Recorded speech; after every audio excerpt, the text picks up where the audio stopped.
Produit un nouvel événement chaque jour dans cette campagne électorale qui est désormais lancée. Il y a des événements lourds. Et pardon, mais ce sondage que nous avons découvert, nous journalistes, aux alentours de 18 h, mais qui était officiellement communiqué à 19 h, ce sondage ELAB sur les intentions de vote à la présidentielle est, allez, je pèse mes mots, extraordinaire. Avec cette question, et si Emmanuel Macron perdait face à Valérie Pécresse? On va regarder d'abord le premier tour qui confirme l'ascension assez fulgurante de Valérie Pécresse dans les sondages. Emmanuel Macron, vous le voyez, est à 23% et il est talonné par Valérie Pécresse à 20%. Au passage, on regarde quand même les scores de Marine Le Pen et Éric Zemmour.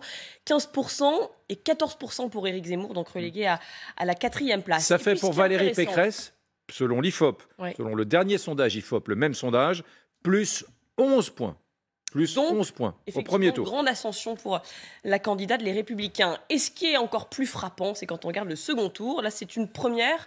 Cette fois, c'est Valérie Pécresse qui l'emporte à 52% contre Emmanuel Macron à 48%. Donc, elle remporterait la présidentielle. En tout cas, c'est l'hypothèse soulevée par ce sondage. Alors, comment réagit Emmanuel Macron? Vous le savez, il est au contact des Français aujourd'hui.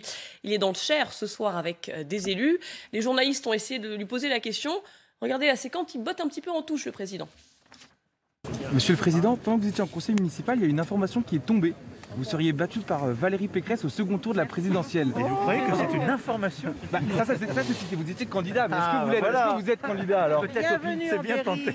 Peut-être opinion comme moi, vous êtes résistant. Est-ce que vous êtes candidat, monsieur le Président? Non, mais regardez, vous êtes en train ensemble de mettre le micro dans la tête de la dame. Non, regardez, on est un peu. On va nous prendre en photo. Qu'est-ce qu'il y a? Et que pensez alors de cette défaite justement au second tour, monsieur Macron? Merci beaucoup. Merci à vous. Bienvenue. Bonne continuation. Si, Frédéric. C'est gentil d'avoir attendu dans le froid. Que pensez de ce sondage, monsieur Manuel? Vous êtes d'ici? Ah, vous répondez quoi aujourd'hui ici? Oui, exactement. Là, ce soir, oui, avant d'aller manger un morceau. Là, il joue le candidat proche des gens, que rien ne perturbe. Il est venu à la rencontre des Françaises et des Français et qu'on ne lui parle pas de politique parisienne. Il est loin de tout ça. Il dit attention, vous mettez votre micro dans la tête de la dame, quoi. Bon, attention. Moi, ma préoccupation, c'est les gens, c'est pas vous, les journalistes. Mais avec on sait qu'au fond, ça l'inquiète, non, Maurice Safran. En tout cas, Valérie Pécresse est une adversaire très sérieuse pour le président. Bien entendu que ça l'inquiète. C'est le premier sondage depuis 4 ans et demi, avec toutes les limites du sondage, mais c'est le premier sondage qui donne le candidat de la droite ou un candidat vainqueur au second tour contre Emmanuel Macron. C'est un cas de figure qu'on aurait pu envisager. Ça fait des années, Guillaume en est témoin, nous avons débattu ensemble pendant toutes ces années du macronisme. Le vrai danger pour Emmanuel Macron, vu la situation de la gauche, on en parlera plus tard sans doute, le vrai danger pour Emmanuel Macron, c'est un bon candidat centre-droit, LR, qui puisse réunir toutes les sensibilités de la droite. Je ne parle pas de l'extrême droite, c'est un autre problème. Mais un candidat LR qui puisse réunir autour de sa personne, comme l'a fait Chirac en son temps, comme l'a fait Sarkozy en son temps, dans des styles radicalement différents, ce candidat-là a une chance contre Emmanuel Macron, on le sait depuis le début. Et donc, pour l'instant, avec Valérie Pécresse, ça a l'air de marcher. Donc ça devient ce soir, effectivement, il faut que d'autres sondages confirment celui-là, mais ce sondage-là indique que la situation politique d'Emmanuel Macron vient de se compliquer très sérieusement. On peut imaginer, Guillaume Roquette, que là, ça va sérieusement réfléchir, se poser et réfléchir du côté de chez Macron dans son état-major, parce que c'est encore une fois une chose que nous n'imaginions même pas il y a quelques heures. Oui, c'est vrai que c'est très spectaculaire, surtout que ça survient 3 jours seulement après la mise sur orbite de Valérie Pécresse suite à son succès au Congrès des Républicains. Et parce que ce sondage, il a été fait après, naturellement. Donc, c'est vrai que c'est extrêmement spectaculaire. C'est encore beaucoup plus rapide que la progression qu'on avait vue, puis qui s'était arrêtée d'Éric Zemmour. Vous vous souvenez, on avait presque les mêmes mots il y a 1 mois et demi maintenant. Ça avait pris 3 semaines. Ça avait pris 3 semaines, exactement. Et là, ça a pris 3 jours. Je rapproche juste un instant les deux événements. Moi, ma théorie, c'est qu'il y a en France un électorat de droite ou de sensibilité de droite qui est extrêmément nombreux et qui ne sait pas où se poser. Alors, il est d'abord allé chez Zemmour, et puis là, on lui dit, ben voilà quelqu'un qui est une ancienne ministre, énarque, qui coche toutes les cases, qui est la droite classique, c'est rassurant. Elle est à la fois rassurante sur la forme et assez convaincante sur le fond parce qu'elle a fait des propositions qui étaient fermes pendant la campagne et il se dit ça y est, c'est elle. Alors après ça, il va falloir construire tout ça. Mais il y a une vraie adhésion à la personne de Valérie Pécresse et puis deux, il y a finalement cette conjoncture incroyable qui fait qu'il y a Éric Zemmour et Marine Le Pen qui sont un peu comme dans un duel où il y a deux personnes et vous avez les deux cow-boys se tuent l'un l'autre. Où en fait, ils se bouffent l'un l'autre les voix, les électeurs, et du coup, hop, c'est Valérie Pécresse qui passe devant. Et donc, c'est impressionnant. Il y a des électeurs d'Emmanuel Macron qui finalement se disent pourquoi pas se tourner vers Valérie Pécresse. Elle colle un petit peu à... Plus Alors, à notre programme, où les programmes d'ailleurs sont-ils si différents? Le sondage qualitatif commandé par LCI hier, qui est tombé hier soir, le sondage IFOP, est très précis là-dessus. Il y a une analyse quali des personnes qui souhaiteraient voter pour Pécresse. Elle prend à la droite des LR, elle récupère aussi à la gauche des LR des électeurs qui étaient à l'espère du côté de se perdre. C'est un jugement de valeur qui était allé chez Macron. Non, mais Emmanuel Macron, il a fait un choix stratégique quasiment dès le premier jour de son quinquennat. C'est qu'il ne s'est guère occupé, c'est une litote de son aile gauche. Voilà. Donc aujourd'hui, il a son aile droite qui est attaquée très sérieusement par un bon candidat. Donc le fait qu'il ait perdu une partie de son aile gauche et qu'il soit attaqué aujourd'hui sur son aile droite fait que objectivement, quoi qu'on pense de sa politique, de la personne, etc., la situation ce soir est beaucoup plus compliquée pour lui. Raphaël Rémy-Leleu, cette percée sondagière de cette femme Valérie Pécresse. Bon, déjà, je la trouve assez logique, d'abord, après des primaires, d'avoir une percée, d'avoir un moment de victoire, un moment de notoriété. Mais moi, j'ai l'impression que la primaire de la droite n'est pas finie, finalement.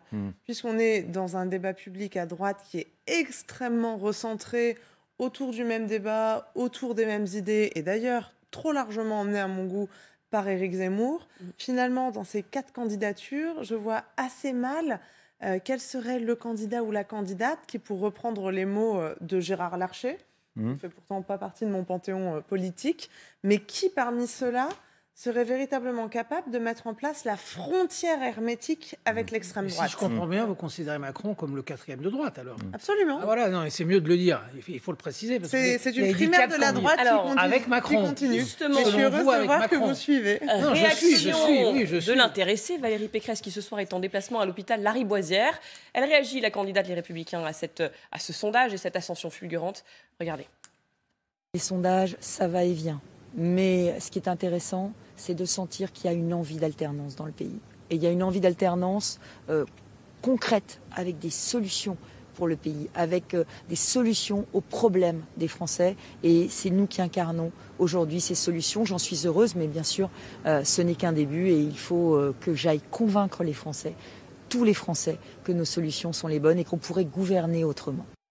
Exercice d'équilibriste aussi pour Valérie Pécresse qui va devoir rassembler, c'est pour ça peut-être qu'elle est aussi prudente ce soar, elle va devoir rassembler les militants et aussi les militants pro-Éric Ciotti qui eux sont peut-être plus tentés par l'extrême de la droite. C'est un discours anti-Zemmour qu'elle tient.